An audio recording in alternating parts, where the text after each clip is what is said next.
And we are delighted to welcome in the star himself, the home run hitter, the touchdown man, TJ Edwards, with his first NFL touchdown. Mr. Pick Six. With the pick six on the first play of the game at San Francisco. He joins us now on the Atturo Tire Hotline. Atturo, your hometown tire, Atturo.com.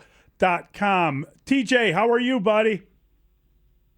I'm good, man. How you guys doing? Doing well. So what's it feel like to score a touchdown? I mean, that's, you played a lot of games. Wow, that's pretty cool. Yeah, no, it's special, man.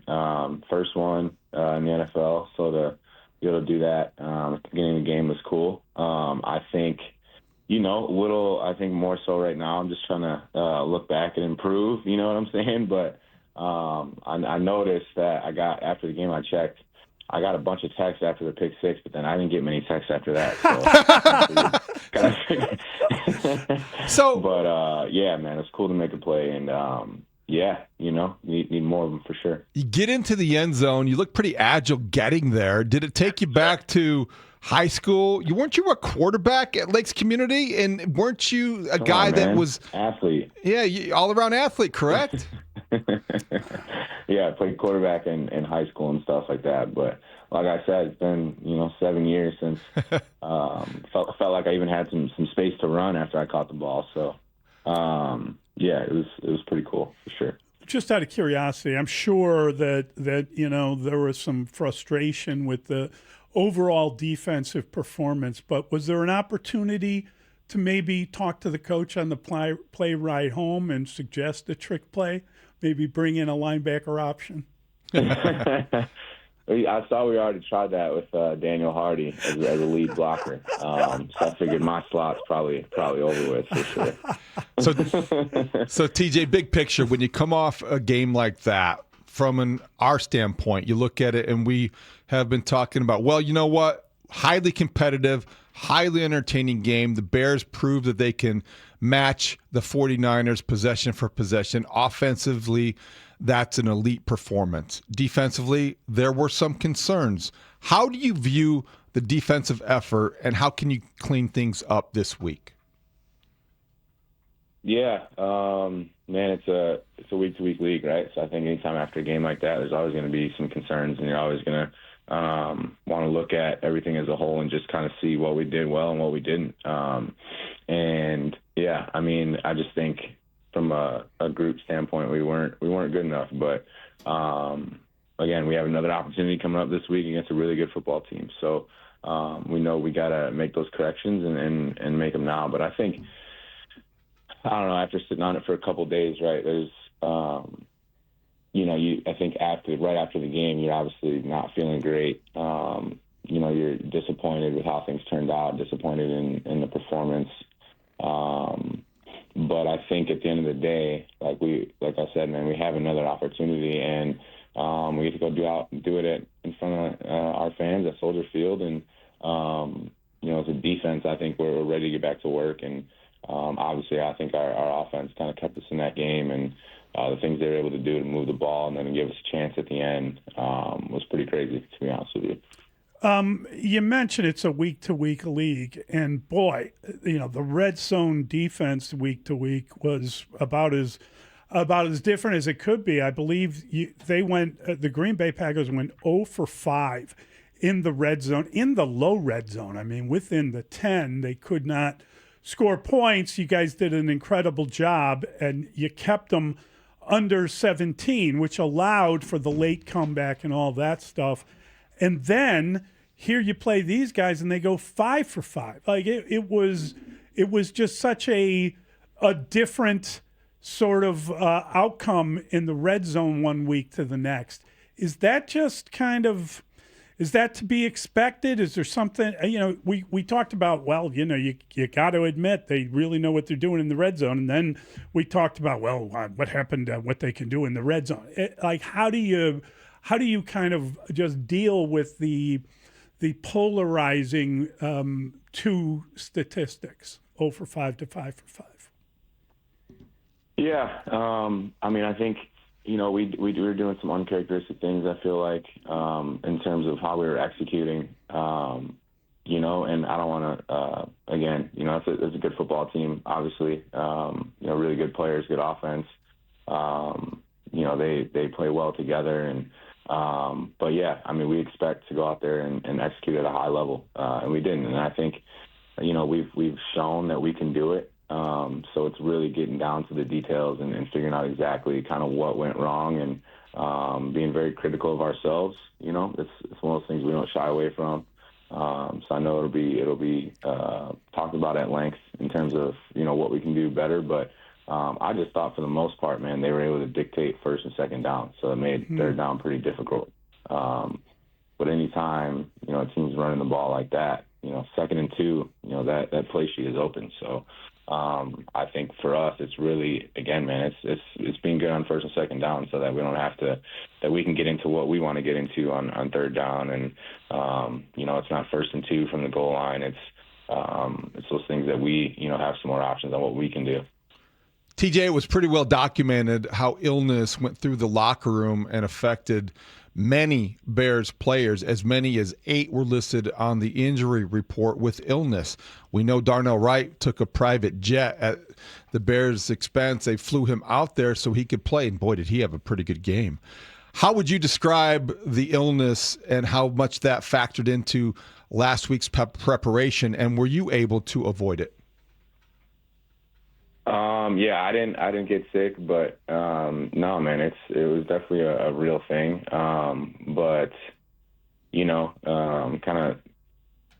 of could see it, throughout the week, kind of just like more people getting sick.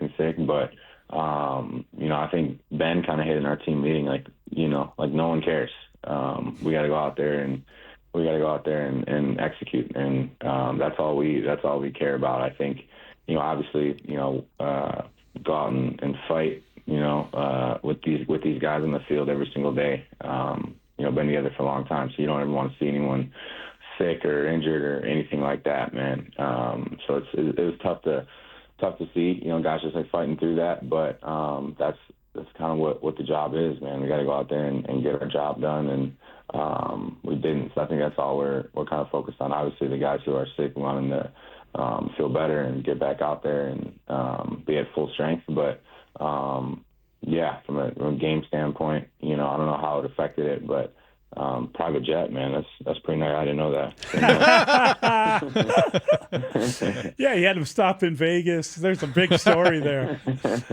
I'm wondering, TJ, when you look at your own situation, obviously you suffered through an injury and you were late kind of beginning your season, and we watch that happen to plenty of players this year where you're kind of building yourself, not that you ever really get out of shape, but you're building yourself back into football shape by playing NFL games. That's a difficult thing to do. We've seen Jalen Johnson doing that. We've seen it with Tremaine Edmonds. How difficult is it to get back to where you want to be or where you expect to be in order to play when you're not quite physically there? Have you overcome that? Are other players in the process of overcoming that? I'm just curious how long that takes and what is that like while you're actually playing in an NFL game? Yeah, I mean, it's a good question. I think, kind of goes both ways. I think mentally and physically, right? Because once you get hurt, you're kind of removed, and you have to figure out a different process in terms of how to stay in it and how to, still be a part of what's going on, so that when you do come back, you're ready to go. And then, like you said, physically, I think for the most part, right, like guys are in shape. I know, like for me, I did a full training camp and then got hurt kind of in the bonus week right before the Vikings game. So it's like you're still in shape in those things. But, yeah, I mean, football shape's a different shape, so it takes you a little bit. But, I think that's the tough part and the beauty in this game is that you're never going to feel great going into a game, man. You're going to always have something kind of going on. That's just the nature of the beast. But it's how you can kind of lock in and really not focus on that pain and just focus on getting your job done, because that's all really what matters. So I mean, it's definitely a real thing, but I think, you know, we've been playing this game for a long time and kind of know what to expect in terms of how our bodies are feeling. And, you know, like I said, I think you saw, you know, Jalen kind of go, you know, he's the reason I made that play, for going and tipping that ball and making a great break on the play. And so I think guys are obviously, you know, feeling end of the year, right? There's always going to be bumps and bruises, but, you know, we want to be playing our best ball right now, no matter kind of how we're feeling. And that's the goal for sure. You clinched the NFC North before kickoff, and that had to be a little bit odd, but that also brought into question how the Bears and Ben Johnson might approach the final game against the Lions. Yesterday, he removed the doubt. We're playing to win the game. That's what he said. Was there ever any doubt in your mind? How do you approach a game that really won't necessarily change the fact that you're going to host a playoff game, and how is it different from other typical weeks? Yeah, I mean, again, I think, you know, this is, again, a really good football team, and that's kind of where my focus is. I don't know, in general, right, we'll have our meetings and get into it, but I think, you know, we want to be competitive every single week, man. We want to win every single week, and it's definitely no different when it comes to this week. And it's a really good football team with a really good, you know, defensively, I can just say really good run game. Quarterback who operates well with a lot of weapons on the outside, man. And, you know, so it's, again, similar challenges with being able to stop the run and stopping the big play. So I think, you know, defensively we're ready to get back to work for sure. You know, obviously, you lost to these guys in the first game, right? The Detroit Lions, and that was back in week 2. You're still kind of introducing yourselves to the coaches at that point, but you're a different team now. Is there a revenge factor that comes into play? You've beaten every other team in the division, but they got your number early and they put a big number up on you. I'm just wondering, given everything that happened in Detroit, do you feel like you want to show them you're a different team? Do you feel like it's important to not just win the division, but have a winning record in the division? Is it important to win this game for those reasons as well? Yeah, I mean, I don't know if there's like you said, like a revenge thing, but I definitely remember what happened. And again, it's a good football team, and we definitely didn't come out ready to go. And yeah, like I said, man, we want to end the season on a high note. So, you know, in front of our fans at Soldier Field, I think it's definitely on our minds to go out there and get a win and go play our best ball, man. Especially, you know, after how the game just went, I think we're all kind of itching to get back in the building and get back to work for sure. I know it's great for Bears fans that there's going to be a home playoff game for the first time in a long time, but I wonder from your perspective whether or not you're willing to share or not. Do you have a preferred opponent? Because right now it could be the Packers, it could be the 49ers, or it could be the Rams, and I wonder if you could rank them for us. Rank them. I mean, I think I know for sure the city would love to see Green Bay back at Soldier Field, right? That's kind of how could you not? So I get that. Now, who was the other one you said? The Rams or the 49ers are still in play. Rams and the 49ers. Yeah, I mean, you can put those two neck and neck just by process of elimination. But no, again, man, we're going to play whoever's – you knew I was going to give this answer, but we're going to play whoever's on the schedule. And that's kind of where we're at. But we'll let you guys kind of fight over who would be the best matchup and all that. Yeah, the Packers are the winner, which is a rarity among Bear fans. I'm curious, when you look at just the idea of playing an opponent 3 times in 6 weeks, have you ever done that before? Is that like a real unusual? The games were so late this season that if you do end up playing them in the playoffs, that would be 3 games in 6 weeks. I mean, you got to feel like you know them pretty well. You got to feel like you know some of their backups pretty well. And it's just odd if that were to happen, that you would play the same team that often. 3 times in an NFL season is unusual, let alone 3 times in 6 weeks.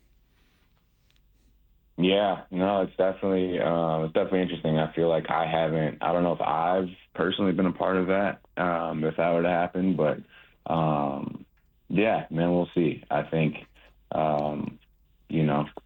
it's one of those things where I'm just so focused on kind of what's going on right now. We'll kind of deal with what's coming when it happens, and get more into it. But I think for us right now, man, we're locked in and ready to get back to work, to be honest with you.